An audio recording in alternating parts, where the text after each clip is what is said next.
You've opened investigations into 60 Minutes and NBC over alleged favoritism toward Kamala Harris in 24. Weaponization. You've warned ABC affiliates of possible punishment for airing Jimmy Kimmel's show before opening the door to taking away Disney's broadcasting licenses, and wielded the agency's long unused equal time rules to successfully deter both The Late Show and The View from airing interviews with Democratic political candidates. When people are seeing this and taking it all together, how do you defend against the perception that you're using the FCC's regulatory power to suppress speech that's critical of President Trump and punish his political adversaries? Well, again, I think the through line through all that goes back to the main policy North Star that we have, which is this broader debate in the broadcast sector between those national programmers on the one hand and the thousands of individual TV stations. But no other FCC chair has done that. And then you have a president come in who's angry with certain news programs, who's angry with the coverage of him, and then suddenly there's this much more aggressive posture from the FCC. Like, how do you explain that to the public?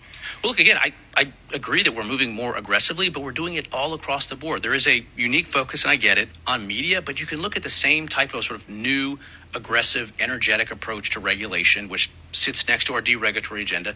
You can see what we're doing in the space economy, where we're fundamentally transforming. You can see where we're going after robocallers using, really interesting new tools. You can look at it in national security, where we're doing things, again, that the FCC has never done before. So I get that people look at media and they say, you're doing unprecedented things. And I would say, we're trying to do that actually all across the board. But it's mostly deregulation on one side, and then much more aggressive regulation on the other side. I mean, look, like the FCC order initiating the early license renewal of Disney and ABC owned stations, that came one day after President Trump called for ABC to fire Jimmy Kimmel.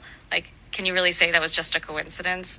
Yeah, that timing was entirely distinct from that. So with the Disney case in particular, we had started a DEI investigation into Disney all the way back in March of 2025. Okay, but did you talk to the president beforehand, before issuing that? We had been going through rounds of discovery and our versions of subpoena with Disney. And frankly, the view here within the agency was that Disney was being non-responsive. Their responses were deficient, that they were being disingenuous. And we had been telling them for weeks and months that if they didn't start producing in that discovery process responsive information, that we were going to go to the next step, which was to call their license in for early renewal. So the idea of bringing their license in for early renewal did not spring from any specific episode, and the timing of it was driven based on where we were in the discovery process. Bullshit.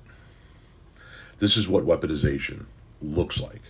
The Republicans in MAGA always talk about weaponization, but they also practice it more than anybody. Donald Trump has weaponized every aspect of the federal government to go after people he doesn't like.